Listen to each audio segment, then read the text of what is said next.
Jacó. Então nós temos Abraão, Isaac, Jacó, e depois nós temos uma etapa muito nova, que é exatamente a entrada do povo de Deus na geração de José, lá no Egito. Então prestem atenção, Abraão formou o povo, Isaac, Jacó, José. José é um dos filhos de Jacó. O que aconteceu nessa época? O José foi escravizado, e ele chegou como escravo no Egito.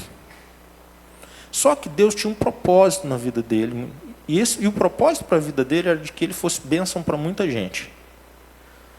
Ele sai da prisão, ele interpreta o sonho do faraó. A interpretação do sonho dizia que haveriam 7 anos de fartura e que eles deveriam se preparar, porque depois eles teriam 7 anos de fome, de escassez brutal.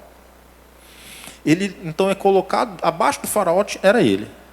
Ele foi colocado nessa posição para dirigir a maior potência econômica daqueles dias, para que eles tivessem condição de armazenar alimento que servisse para o período difícil que viria, e veio. Há uma fome muito grande, escassez de alimento, e os outros povos vêm para o Egito em busca de alimento. E nessa vinda ele recebe o seu pai e os seus irmãos, que estão indo para o Egito para procura de ajuda, de comida. Eram peregrinos ali. Ele os reconhece, perdoa os irmãos, e ele agora convida todo esse clã para estar no Egito a convite dele mesmo. Então ele recebe o povo de Israel, o povo dele, e esse povo, povo de Deus, povo de Israel, que começou lá com Abraão, entra como convidado no Egito, e aí José morre, o faraó morre, várias gerações se passam, e eles são escravizados dentro do Egito. Eles se tornam escravos. Só que eles eram muitos. Então a liderança do Egito olhava para eles sempre com certa desconfiança, como que se dizendo assim: o dia que esse povo quiser se rebelar aqui, ele vai dar trabalho para a gente, porque eles se multiplicam muito. E eles tiveram várias tentativas de diminuir essa multiplicação do povo hebreu. Uma delas era matar todo menino que nascesse. E nasce um menino chamado Moisés. Esse menino é colocado num Moisés, num cestinho, com betume, e ele vai descendo o rio dentro do cesto para se encontrar com a princesa. A princesa estava tomando banho com todo aquele, com as suas servas, todo aquele time palaciano que servia a princesa. Ela se encanta com o bebê e ela leva o bebê para dentro do palácio, para ser criado como um filho dela, um filho adotivo dela. E ela chama a mãe biológica do menino, a escrava hebreia, para ser a babá do Moisés. Tudo isso por um plano maravilhoso de Deus que conduz toda a história. O Moisés cresce e ele recebe a melhor formação que um jovem poderia receber naqueles dias. Eu não sei existem jovens aqui que gostam de determinadas áreas. Se a gente disser assim, qual que é o lugar mais top do mundo para você estudar isso que você gosta? Existem alguns locais para isso no mundo, que são referência mundial. O Moisés foi formado no ponto mais alto. Talvez hoje nós não tenhamos nenhuma nação no mundo que possa ser comparado ao que o Egito era naqueles dias, devido ao seu poder econômico, devido ao seu poder militar, devido à sociedade que eles construíram. Mas era povo idólatra, com muita imoralidade, muito distante dos princípios e valores de Yahvé, o Deus dos hebreus. Esse Moisés, já adulto, matou um egípcio que agrediu, que estava agredindo um hebreu. E ele agora percebe que as pessoas sabiam que ele tinha matado. Ele foge, então, do palácio, ele foge do Egito e vai para um local distante. E vive anonimamente, casa-se com uma mulher chamada Zípora, cuida de animais, e quando ele já era um adulto, formado, ele vive uma experiência impressionante com Deus. Ele estava trabalhando e um arbusto começou a pegar fogo. Mas esse arbusto não se consumia. O fogo não consumia o arbusto e permanecia em combustão. Era Deus que veio ao encontro dele e se manifestou a ele. Aquele homem, Deus visitou a vida dele ali e deu a ele uma missão. Retorne para o Egito que você vai libertar o meu povo. Ele faz algumas considerações, dizendo, tal, isso e aquilo e tal. Deus vai respondendo todas as questões dele, dizendo, tu vai porque eu estou mandando você ir, eu vou resolver as coisas e tu vai no meu nome dizer para o faraó que deve libertar o meu povo, da qual você faz parte e foi gerado para liderar esse momento. Esse é o contexto, irmãos, do texto que eu vou ler agora com vocês, que é Êxodo 9, de 13 a 16.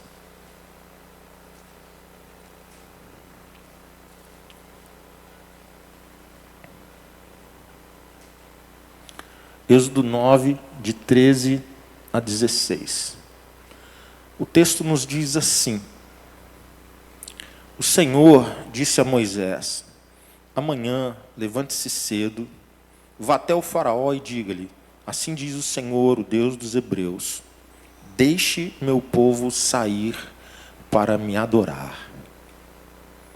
Do contrário, enviarei mais pragas sobre você, sobre seus oficiais e sobre seu povo. Então você saberá que não há ninguém como eu em toda a terra. A esta altura, eu poderia ter estendido minha mão e ferido você e seu povo com uma praga que os apagaria da face da terra. Mas eu o poupei, a fim de lhe mostrar meu poder e propagar meu nome por toda a terra. Amém.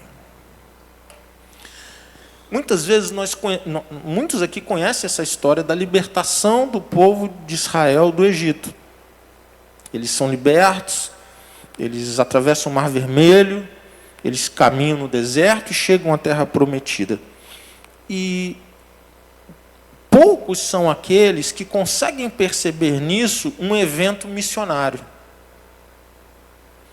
Normalmente, nós olhamos a ideia, e exclusivamente a ideia, de Deus libertando o povo dele de um outro povo inimigo opressor. Mas tem muito mais coisa em jogo aqui e eu quero trabalhar algumas questões com você. Porque Deus formou um povo para ter um relacionamento com ele diferenciado. Um relacionamento de intimidade, de conhecimento, de proximidade. Deus se manifestaria e se revelaria ao seu povo de um jeito muito especial. Eles viveriam jornadas incríveis com esse Deus. Para que esse povo caminhasse com esse Deus, vivesse um estilo de vida que apontasse para esse Deus, que fosse conforme a vontade desse Deus, para gozarem, para desfrutarem das bênçãos que Deus tinha para esse povo, como, por exemplo, libertá-los do Egito, que eles não teriam condição para isso, fazê-los peregrinar pelo deserto, eles morreriam se não fosse esse Deus, e dar a eles uma terra extremamente abençoada e frutífera. Normalmente nós paramos aqui. E nós perdemos o foco de que Deus abençoa esse povo para que ele seja bênção para outros.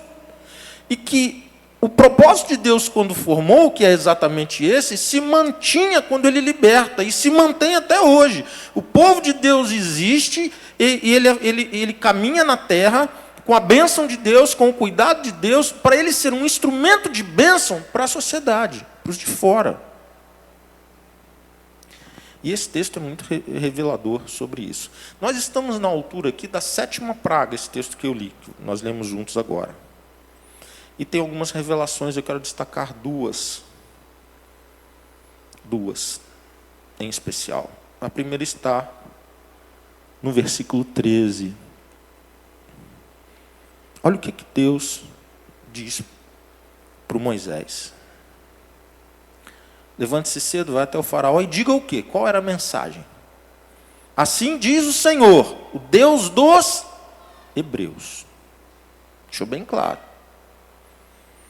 Deixe meu povo sair para me adorar. Todo sistema opressor, todo sistema que busca separar o povo de Deus do próprio Deus, todo sistema que busca impedir que o povo de Deus adore a Deus, receberá juízo de Deus. Em qualquer época. Todo sistema que se coloque como um mecanismo de impedir que o povo de Deus conheça Deus, viva com Deus e adore a Deus, receberá juízo de Deus. O que Deus faz no Egito é exercer juízo sobre um sistema que está impedindo esse povo de adorar. Quando a gente lê a Bíblia detidamente, esse povo que sai do Egito, eles conheciam muito pouco de Yahvé. Mas muito pouco mesmo, irmãos, porque eles não tinham espaço de adoração.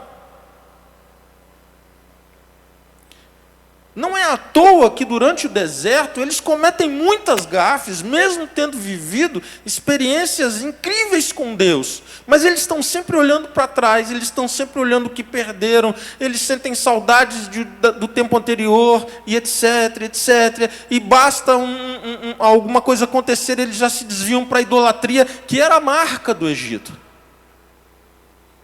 Havia um panteão, um número muito grande de divindades adoradas no Egito, e os estudiosos apontam que cada praga que vem sobre o Egito, ela apontava, ela humilhava, ela derrotava um ídolo posto naquela sociedade.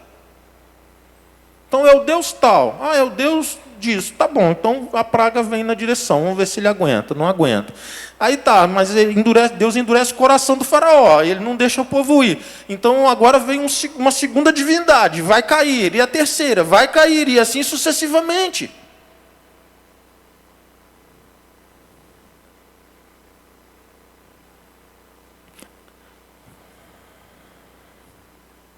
A questão na nossa cultura que tenta relativizar o absoluto, nós vivemos o seguinte contexto: qual é o seu Deus? Você está feliz com ele? Fica à vontade para adorá-lo. Você está em paz com ele? Bora lá. Agora o meu não. O meu é outro, e o do outro é outro, e todo mundo se respeita. Essa é a visão desse tempo. O que Deus tem para todos é o seguinte: todos, de todas as tribos, de todas as etnias, virão adoradores do meu nome. E eu serei o único Deus adorado por estes. Nada menos que isso. Deus não divide, não compartilha. E ele tem motivos claros para isso. Porque todas as divindades criadas pelo homem, elas nada são. Elas têm pés de bronze e elas caem diante do Altíssimo. Algumas pessoas dizem assim: pô, mas esse Deus é meio carentão, não é não? Ele quer ser adorado, pô.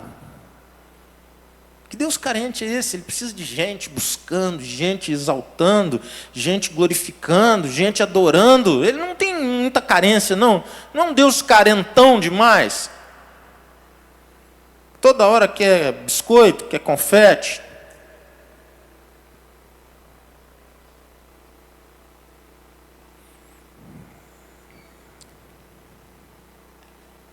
Esse Deus revelado na Bíblia, Ele quer oferecer a você, a sua família, a sua descendência, o melhor dessa terra. E o melhor dessa terra é o próprio Deus. O que Deus daria a você, ou a qualquer nação, ou a qualquer pessoa, ou a qualquer família, que fosse melhor do que Ele mesmo? Porque Deus quer que o nome dele seja adorado e com exclusividade, para que você, sua casa e sua descendência tenham o melhor que se pode ter nesse contexto, nesse conteúdo existencial, que é o próprio Deus a caminhar com vocês. É impossível estar perto desse Deus e não receber bênçãos, a gente sabe disso. Ele é generoso, mas as bênçãos dele não são maiores do que ele. Não é o que ele dá, mas quem ele é. Não é aquilo que muitas vezes interesseiramente nós buscamos, mas é aquilo que desde a eternidade ele já tem preparado para a sua vida. É disso que se trata. E a gente tinha um sistema que impedia o povo formado por Deus de viver em plenitude um relacionamento com Ele. Tem muitas reflexões nisso. A primeira é que nós não vivemos isso em larga escala no Brasil. Nós temos ainda muita liberdade para adoração a Deus e esse encontro comprova isso, revela isso. Talvez menos que em outros tempos, mais que em outros tempos. Eu ouço histórias da minha mãe, com mais de 80 anos, se converteu ainda cedo na vida dela, em que ela viveu as pessoas tomarem Bíblias dos crentes, que eram chamados de Bíblia, queimarem. E não tem tanto tempo assim. Não tem tanto tempo assim. Os ciclos e as ondas de maior ou menor perseguição vêm, virão, e é muito claro isso. Existem tempos melhores, tempos piores, virão tempos muito duros, terríveis.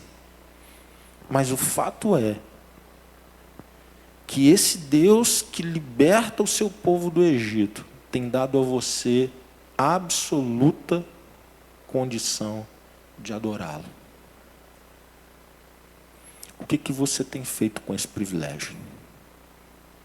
O que a sua casa tem feito com esse privilégio? Porque o propósito de Deus continua o mesmo. Ele continua chamando pessoas para experimentarem da gloriosa presença dele. A sarça pode arder dentro da sua casa, dentro do seu quarto, na oração pelo seu filho, pela sua filha, pelo seu casamento, no seu cotidiano, no seu trabalho.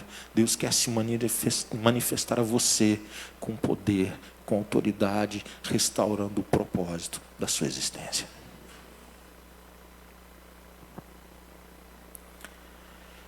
Eu quero avançar um pouquinho para olhar para o versículo 16. Olha que declaração de Deus. Ele diz assim: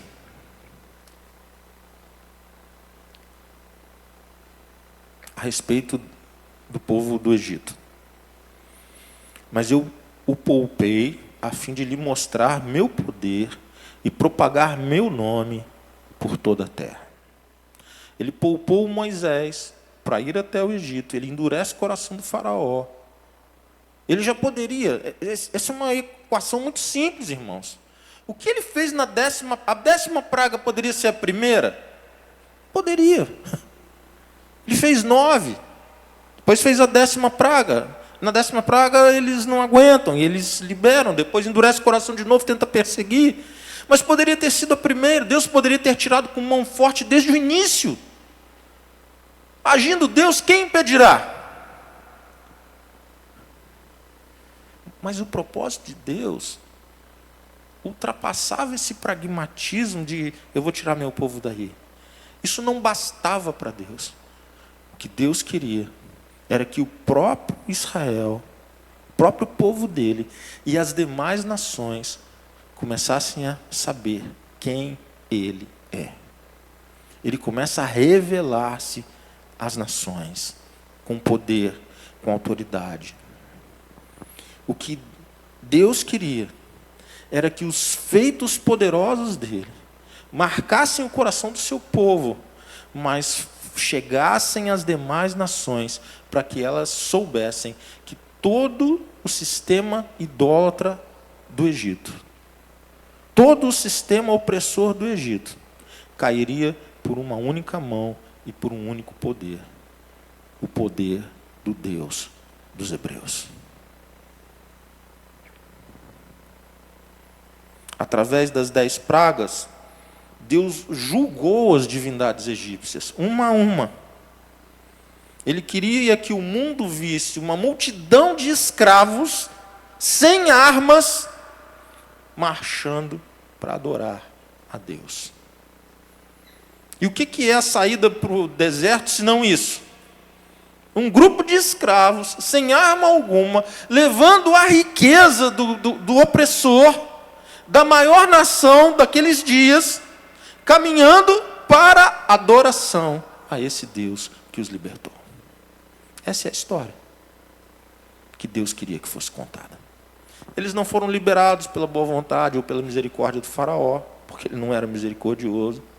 Eles não houve um acerto assim, houve um acordo.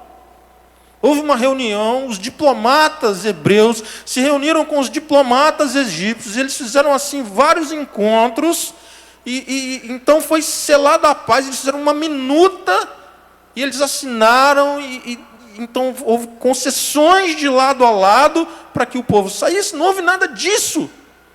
O que houve foi um Deus, o único Deus verdadeiro, Senhor exaltado, soberano dos reis da terra, exercendo o seu poder, para que a sua vontade se cumpra, para que o seu nome seja glorificado. Isso que aconteceu. O Senhor havia abençoado o Egito com muita sorte de bênçãos, irmãos. Por que o Egito não passou fome?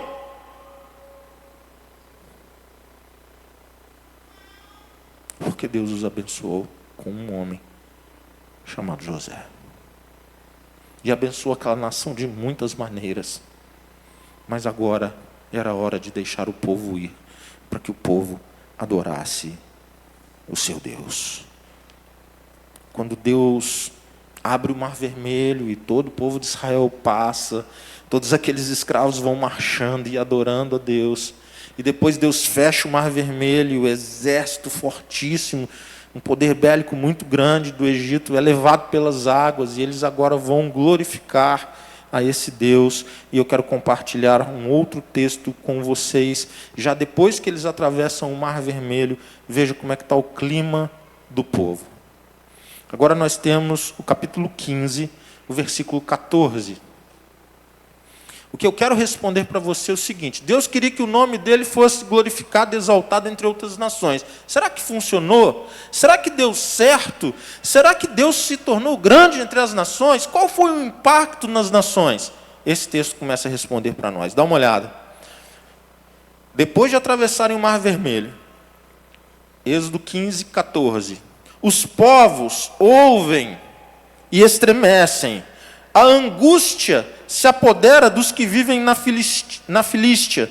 Aterrorizam-se os líderes de Edom, estremecem os nobres de Moabe, desfalecem os habitantes de Canaã. Espanto e terror caem sobre eles. O poder do teu braço os deixa paralisados, como pedra, até teu povo passar, ó Senhor, até passar o povo que compraste. Aqui, nós começamos a ver o resultado da libertação de Deus entre as nações. Quem era o Deus dos hebreus diante das outras nações? Nada. Porque as guerras eram guerras entre deuses. E havia um povo gigantesco, só que dominado, completamente escravizado. Mas agora não. Deus levanta um povo sem força, sem armas, sem soldados, sem cavalos, sem recursos. E ele leva consigo a riqueza do povo opressor, marchando em adoração ao Deus que os liberta. Amém?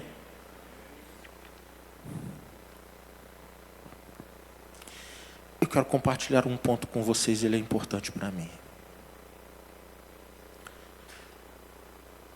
O mesmo Deus que agiu com poder e autoridade, tirando o obstáculo que havia para aquele povo viver experiências com Ele e adorá-lo, é o que opera hoje na minha vida e na sua vida. E talvez existam alguns obstáculos na sua vida, na sua família, no seu contexto, que impedem que você hoje verdadeiramente adore ao Senhor. Esse Deus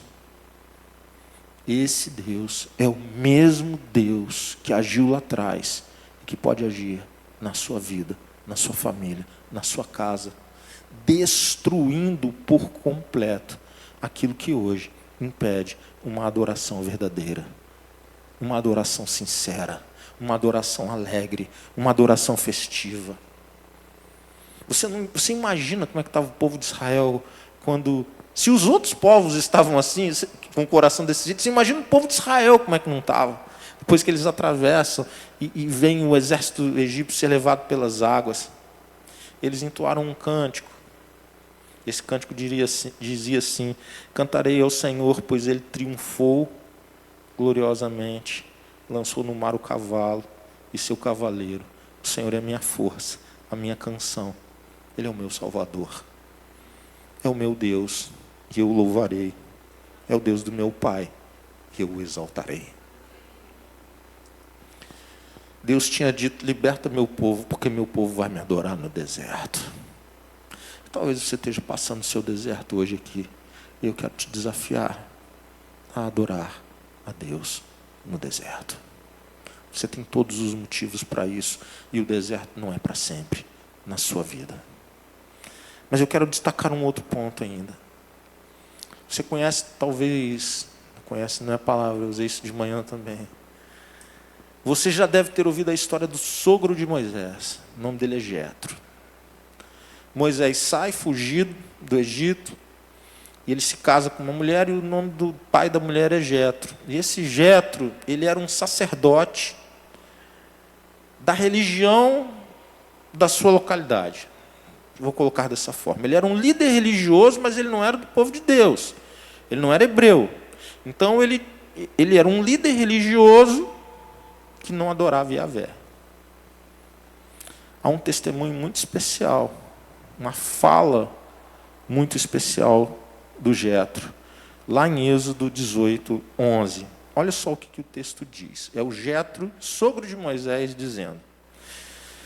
Olha o que ele diz: agora sei que o Senhor, Yahvé, é maior que todos os outros deuses, pois libertou o seu povo da opressão dos arrogantes egípcios. Agora não é mais o povo de Israel adorando a Deus. Agora é alguém de uma outra nação, impressionado com o feito, com o poder, com a autoridade, com a soberania, com a justiça desse único Deus verdadeiro, Senhor de todas as coisas. Agora alguém de uma outra nação abre os seus lábios para adorar, para louvar, para contar as maravilhas desse Deus. Esse é o propósito de Deus. Esse é o motivo de existir uma igreja nesses dias. Povo de Deus. Viver em adoração a Deus, ainda que seja no deserto. Viver em comunhão com Deus, ainda que seja no deserto. Porque Deus vai realizar obra bendita e santa. E Deus vai fazer conhecidos os seus feitos, para que aqueles que hoje ainda não o conhecem e não adoram, possam adorá-lo com seus lábios e com seu coração. Quero terminar a minha fala dizendo o seguinte: diante dos olhos do mundo, Deus trouxe um povo para si. Ele formou o povo, trouxe esse povo para ele de novo. Esse povo que estava separado agora foi chamado para andar junto novamente, a fim de estabelecer um modo de adoração, do qual todas as outras nações pudessem participar. Isso é muito importante, gente.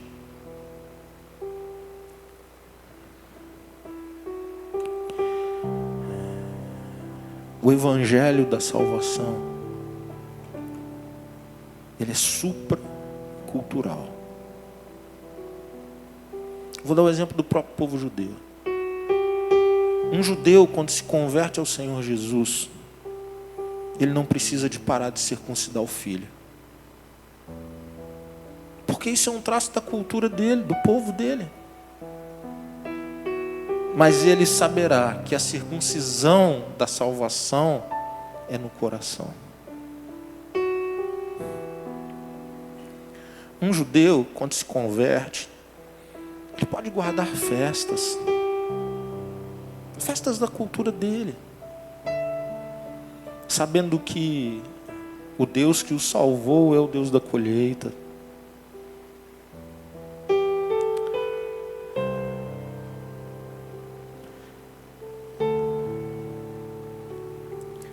Deus formou um povo para dizer às nações: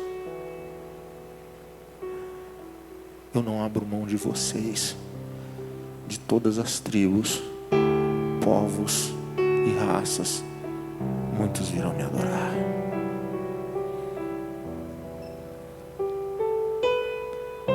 Essa adoração começa no povo de Deus, na minha vida, na sua vida, na minha casa, na sua casa. E nós somos boca de Deus. Nós anunciamos a grandeza de Deus, os feitos de Deus, as maravilhas de Deus.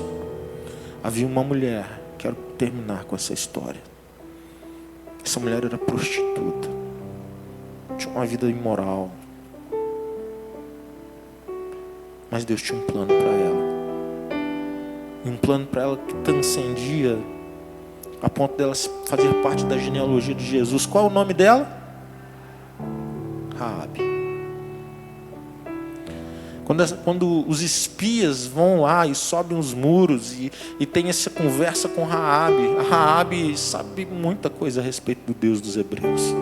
E ela disse para os espias: contem comigo, porque eu sei que o Deus de vocês tem realizado maravilhas. E ela participa disso. Quando ela oferece proteção para o povo de Deus, ela é salva, ela é liberta. E mais um sistema opressor vai cair. Mais um sistema que queria impedir que Deus fosse adorado. Mas ela não é do povo hebreu. Ela é gentia, prostituta. Mas quando as grandezas de Deus foram anunciadas para ela, a fé foi despertada no coração. E ela passou a crer como um hebreu. Eu creio nesse Deus. Eu creio nesse Deus. Eu creio nesse Deus que formou a igreja. Eu creio em Jesus Cristo. Essa é a nossa convicção. Eu quero te convidar a baixar sua cabeça, fechar os seus olhos nessa hora, para você dar uma resposta para Deus. Agindo Deus, quem impedirá? Que mal te pode fazer o homem? Agindo Deus na sua família, na sua descendência, na vida dos seus filhos, das suas filhas, dos seus netos, das suas netas. Agindo Deus na sua casa, no seu casamento. Agindo Deus na sua vida, quem impedirá? Que Deus se manifeste de forma poderosa, transformadora, libertadora. Que Deus liberte vidas que estão amarradas, aprisionadas, com medo, impotentes, diante de um sistema que tenta separar filhos do Pai, adoradores do Deus Altíssimo. Mas Deus tem justiça, tem poder, é Deus soberano.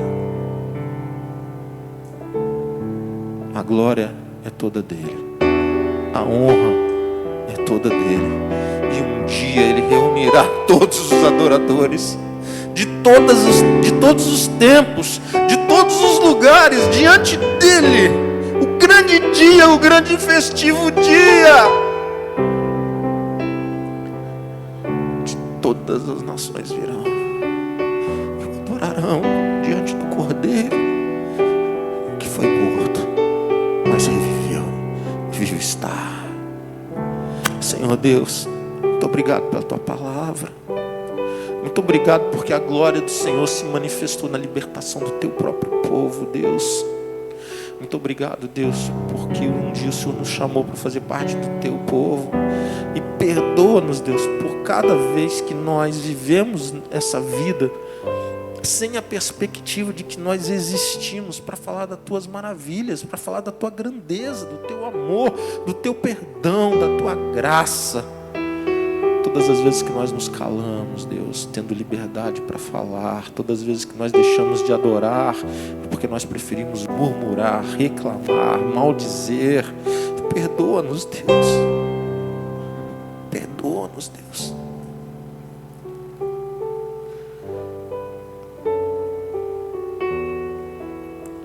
Muda essa história, Deus, na minha vida, na minha família, na vida de todos que aqui estão com o coração em Ti.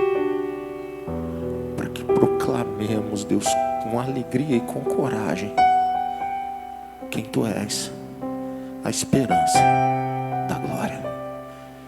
Louvado seja o Teu nome, Deus. Bendito sejas eternamente. Que o amor de Deus, nosso Pai, a graça salvadora de Jesus Cristo e as doces consolações do Espírito Santo de Deus sejam derramados de forma viva, rica e abundante sobre a sua vida, sobre a sua família, sobre todo o povo de Deus. Amém? Louvado seja o Senhor. Vão todos na paz bendita desse Deus.